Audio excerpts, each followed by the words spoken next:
मैं हूं बिस्मिल्लाह आफ्ताब आलम। आप देख रहे हैं उर्दू हिंदी नॉलेज चैनल। आइए आज बात कर लेते हैं सैयद मोहम्मद अशरफ पे। ये जदीद ऐसे अफसाना निगार हैं जिनका एक अलग मकाम है अफसाना निगारी में और नावल निगारी में। तो इनके बारे में जान लेते हैं और इनका जो अफसाना निगारी का तरीक़ा है उस पर भी बात कर लेते हैं। थोड़ा सा मुख्तसर सा इनके बारे में जानते हैं। रोज़ एक डोज जो सिलसिला है उसी में ये आज की कड़ी है। तो जानते हैं सैयद मोहम्मद अशरफ साहब जो हैं वो 1952 कहीं कहीं पे 57 लिखा हुआ है को सीतापुर में पैदा हुए। ये उत्तर प्रदेश के ज़िला एटा का कस्बा महरारा शरीफ का आवाई वतन था। इनका महरारा शरीफ जो है वो आवाई वतन है। याद रखना कि अलीगढ़ मुस्लिम यूनिवर्सिटी से इन्होंने तालीम हासिल की थी और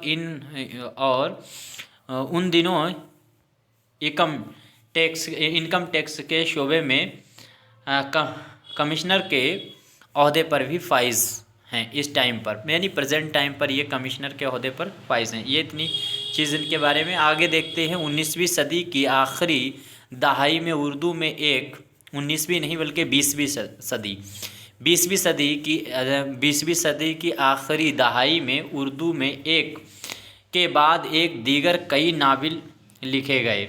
इनमें कुछ मकबूल हुए तो कुछ मकबूलियत का शर्फ हासिल ना हो सका। यानी कुछ इन्होंने अफसाने नावल लिखे हैं जिनको मकबूलियत हासिल हुई है, कुछ ऐसे भी रहे हैं जिनको उतनी मकबूलियत नहीं हासिल हुई।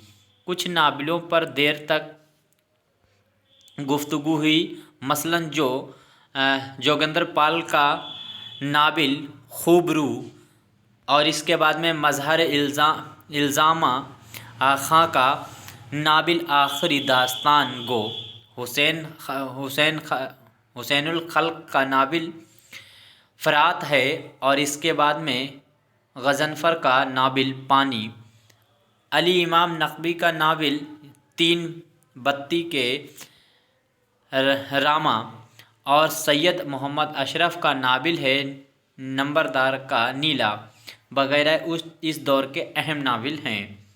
यूँ तो मज़कूरा वाला तमाम नावल अहमियत के हामिल हैं, ताहम अशरफ का नावल नंबरदार का नीला अपने मौजू ट्रीटमेंट, किरदार निगारी और ज़बान व बयान के हवाले से खुसूसन जानवरों को बतौर किरदार पेश करने के लिहाज से ज़्यादा तवज्जो और गुफ्तगू का तकाज़ा करता है। फ़क्शन में सैयद मोहम्मद अशरफ की इब्तदाई पहचान जानवरों के पैराए इजहार से कायम हुई, लेकिन इनका तर्ज निगारिश महज जानवरों तक महदूद नहीं है। इनके यहाँ ऐसे कई कामयाब अफसाने हैं जिनमें जानवर नहीं हैं। मसलन काबे का हिरन, दूसरा किनारा और चमक वगैरह इनके अहम नावल अफसाने हैं। अशरफ को कुछ उनके ख़ानदानी पस मंज़र और कुछ उनके फ़क्शन में मौजूद मखसूस तहज़ीब व माशरे की वजह से मजहबी तमद्दुन का फ़क्शन निगार भी करार देने की कोशिश की गई है, लेकिन इस तरफ उनकी कोशिशों के ख़िलाफ़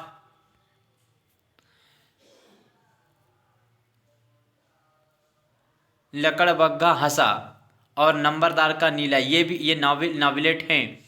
लकड़बग्गा हंसा और नंबरदार का नीला जैसी तख्लीक़ात दीवार बन गई हैं। कहने का मतलब जो बहस होती है उस पर लगाम लगाने वाले ये दो इनके ऐसे नावल हैं, लकड़बग्गा हंसा और इसके बाद में नंबरदार का नीला, जिन्होंने तनकीद निगारों की ज़बान पर जो फ़र्ज़ी तनकीद करने वाले लोग हैं उन पे लगाम लगाने का काम किया है। फ़नकारी में महवे अलामत तकनीक है।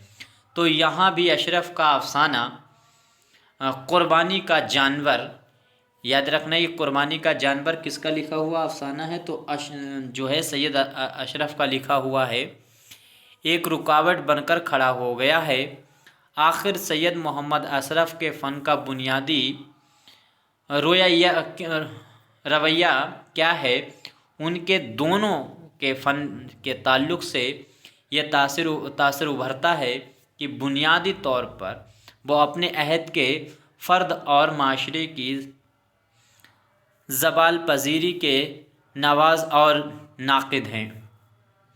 اشرف کے فن کا ایک وصف یہ بھی ہے کہ ان میں جس موضوع کا انتخاب وہ جس موضوع کا انتخاب کرتے ہیں اس کی مناسبت کے کردار، بیان اور ماحول بھی خلق کرتے ہیں۔ انہوں نے فکشن میں اکثر سچائیوں کے لیے علامت اور استعاروں کے درمیان سے راہ نکالی ہے۔ ان کے فکشن میں معاشرہ کلیدی حیثیت رکھتا ہے۔ اپنے منفرد تکنیکی اور اسلوبیاتی انداز کی وجہ سے وہ اپنے دیگر معاصرین سے ممتاز نظر آتے ہیں۔ کہنے کا مطلب جو آج میں نے ان کا جدید دور کا جو افسانہ نگاری ہے اور ناول نگاری ہے اس کے جو ہے پس منظر میں ان کی ناول نگاری اور افسانہ نگاری کو دیکھنے کی کوشش کی ہے سید محمد اشرف صاحب کے۔ دوسری چیز یاد رکھنا کہ اس میں جو مضمون لکھا ہوا ہے اس میں بہت خامیاں بھی ہیں، خیر آپ اس کو دیکھ سکتے ہیں، زوم کر کے بھی سمجھنے کی کوشش کیجئے۔ دوسری چیز ان کی جو لکھی ہوئی تصانیف ہیں ان کا نام یاد رکھنا، جس میں لکڑ بگا، ہسا اور نیلا، نمبردار کا نیلا، یہ جو ان کے ناولٹ ہیں ان کو بھی، اور فکشن نگاری میں بہت اہم ان کا مقام رہا ہے، لیکن مذہبی لوگ جو ہیں وہ مذہب کے طور میں اس کو پیرائی میں دیکھتے ہیں۔ بہرحال انہوں نے جو جانور ہیں ان کو اپنے تصنیفوں کا علامت بنایا ہوا ہے۔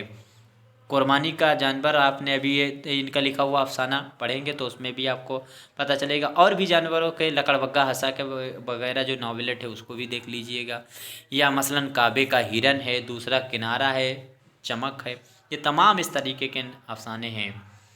خیر امید کرتا ہوں سمجھ میں آیا ہوگا، شکریہ، خدا حافظ۔